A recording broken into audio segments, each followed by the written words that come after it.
at this time, I'm going to ask you to make arrangements to come turn yourself in to the Grand Traverse County Jail. I am going to ask that you turn yourself in by 7 p.m. tonight. I can't. I don't even have a license. I can't. I have a job. I got bills. Followed through.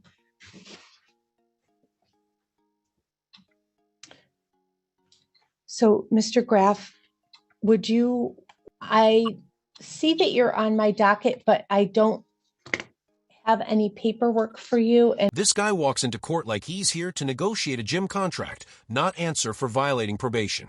Cool, calm, almost smug, right up until the judge drops a sentence that erases that grin instantly. What happens next is such an awkward meltdown it's hard not to feel secondhand embarrassment. Probation isn't a suggestion, it's an agreement. And once you break it, the court doesn't owe you another chance. So what do you think? Was that a genuine breakdown, or just the moment reality finally hit? Let's watch. It's my understanding that you have a grand. So what I'm going to do is ask the probation department to kindly set this for a probation violation arraignment. I guess. With my understanding, I had thought my attorney, Jake Graff, I don't know if he's in right now, but he had said that sometimes you do cases for Grand Traverse. He is here. Let me pull him in. I think that this was potentially an error, but I don't know. I didn't receive notice of. And I know he struggled to receive notice from the courts about anything in my case, so they weren't being very cooperative for the longest time, even to him. Good morning, Mr. Graff. Can you hear me? Good morning. Yes. So I was just telling Mr. Bunt that I wasn't expecting to see a Grand Traverse case. We could move forward with the let's see here. Sir, would you like to proceed, Mr. Graff, with the probation violation arraignment this morning? That would be fine if the court would allow it. I think it sounds like there was some confusion. Mr. Bunt received a notice for 11 o'clock today. And so we're ready to be arraigned and set this for a hearing at a later date if the court would be obliged. Okay. Yes. Let's see. And Mr. Graff, so let me go ahead and call the case. It's case 21-5281 FY1. And we have Jacob Bunt present via Zoom with his attorney, Mr. Graff. We're here for a probation violation arraignment. And Mr. Graff, how would your client like to proceed with this? Good morning, Your Honor. He'd enter a not guilty plea, ask the court to set this for a hearing at a later date, and then we'd also like to, address bond. Okay, very good. All right. So I will ask the probation department to schedule the hearing with Judge Cooney. It looks like there is an active bench warrant currently. And Mr. Graff, what would you like to say about bond? Thank you, Your Honor. Your Honor, obviously, late, after hours yesterday, we finally received the probation violation information on this case. And so we've had very little time to obviously prepare, not knowing specifically what all the allegations were. If the court would look at the notice, it talks about a positive PBT on April 22nd, which I don't think is applicable to Mr. Bunt. And so obviously going into today, until we received that information last night, we were going in somewhat blind. We do have that information. We do have information we'd like to present on his behalf. I guess the one thing is he retained my services. I reached out to try to take care of the warrant. Somehow this got set for hearing as opposed to having him turn himself in. So he has taken a proactive approach and trying to get things under control and get things resolved here. I know that the recommendations asked for him to be remanded pending the hearing. But given that the fact that one, he's taken the initiative to get this ball rolling. Two, as far as I know, there are no new criminal charges. Three, he's appearing today knowing what these recommendations are and that the court could place him in jail pending a hearing. But also, more importantly, there's a lot of information that we have to present at the time of his hearing regarding what he's accomplished over the last couple of years. I think there may be more information Mr. Bunt would want to get to me now that we know specifically what the allegations are so that we can present a full defense when that time comes.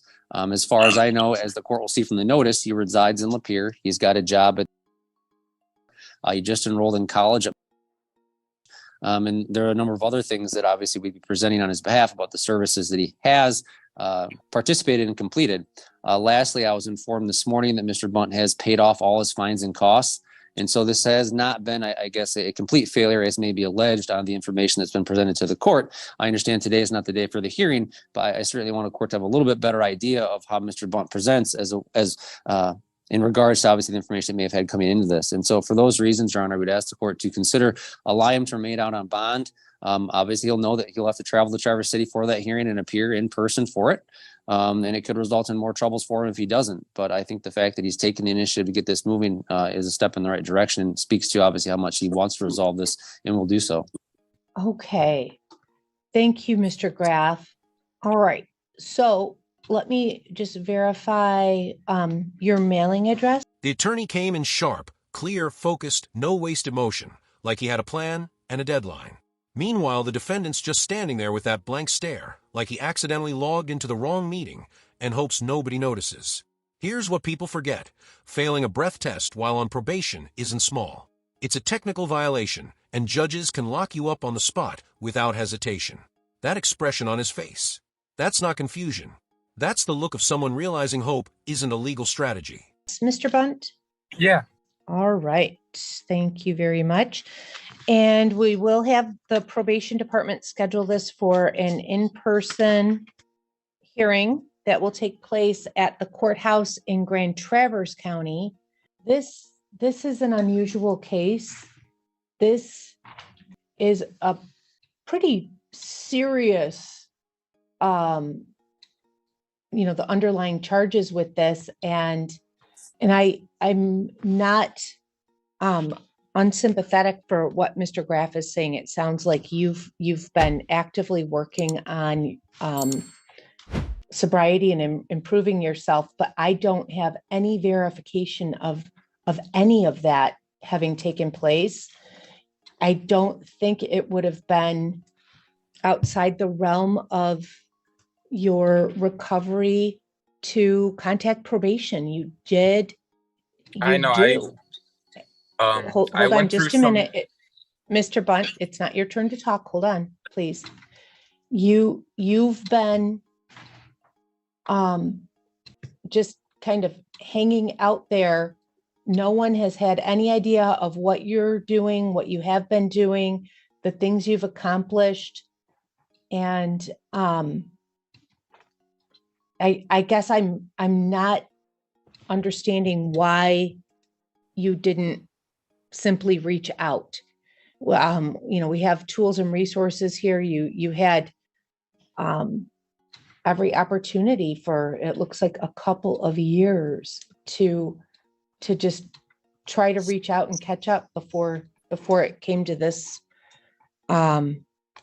crossroads here. So with that being said, let's see.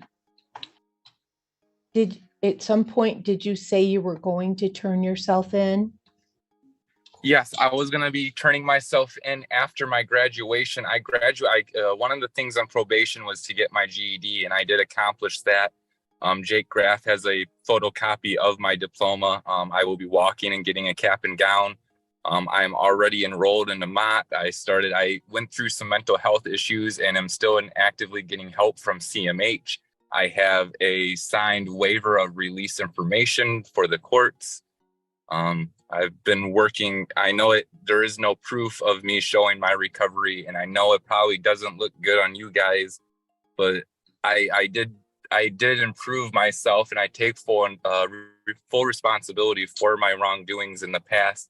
And I don't want to just have my freedom like you get when you get out of jail. I don't just want freedoms. I want to be successful. I want to do the things everyone tells you you should do and you can do. And, I want to I'm going into college to get associates in business. I want to be an entrepreneur and follow in my father's footsteps. Okay. Thank you, Mr. Bunt. And I do appreciate that. And I don't want you to look at this as a setback in your recovery. I want you to look at this. I'll admit, this part surprised me. Not because he had some tragic backstory, but because he didn't lean on one. No dramatic tears, no wild excuses. He actually took ownership, and in a courtroom where deflection is common, that stands out. But here's the thing. Once jail is on the table, clarity suddenly shows up for a lot of people. Judges see that all the time. Rehabilitation isn't about what you say when you're cornered. It's about what you've been doing before that moment. So now the question is, was he really changing, or just delivering one last well-timed speech? Let me know your take. As moving forward and getting closure with this, okay? And that's just going to help you and build a strong foundation for continuing to move forward down there in Lapeer. So at this time, I'm going to ask you to make arrangements to come turn yourself into the Grand Traverse County Jail. The probation department will set this for a hearing. I would ask them to set it for the fastest, soonest possible date so that we can get this thing expedited. Officer wants me to sit a year. I'm not going to go to college. I get out of jail when I'm 26. It takes me 4 years to get a degree. By the time I have money, I'm going to be old as Mr. fuck. Bunt, please stop. I want you to continue moving forward. I can't look at the facts of the past and just allow this to continue on this way. So I am going to ask that you turn yourself in by 7 p.m. tonight. I don't even have a license. I can't get up there that fast. I have a job. I got bills. I got to drop out of college. No, I won't be able to get my walk. I will everything I worked hard Mr. for. I Bunt, won't be able to do. I'm going to have to mute you. I've muted you. I want you to know that this is a first step in getting closure for this case. And you had every opportunity to make a step forward. And I appreciate that you did contact the court, but you haven't followed through.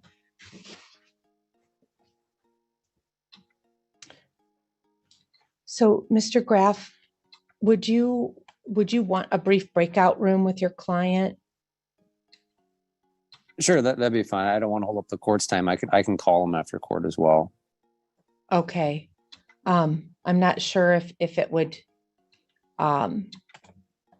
be easier for you to try to talk to him right now, or if you'd just rather end this for now and give him a call. I'll give him a call here, and I don't want to use up the court's time. Mr. Bond, just so you know, you didn't get a year in jail today. You're being remanded pending your hearing, which will come up pretty soon. I understand you're disappointed, but I'll give you a call. Thank you, Mr. Graff. Thank you, Your Honor. That courtroom exit was chaotic, and somehow it's probably just the start of his problems. He's not even fully sentenced yet, and he's already torching any goodwill left in the room. His attorney looked like he aged 5 years in 5 seconds. That outburst wasn't just emotional, it was self-sabotage in real time. Judges absolutely factor that in when deciding whether someone's serious about turning things around. What's wild is he almost had a sliver of sympathy going until he blew it by yelling like he'd just been kicked out of a restaurant.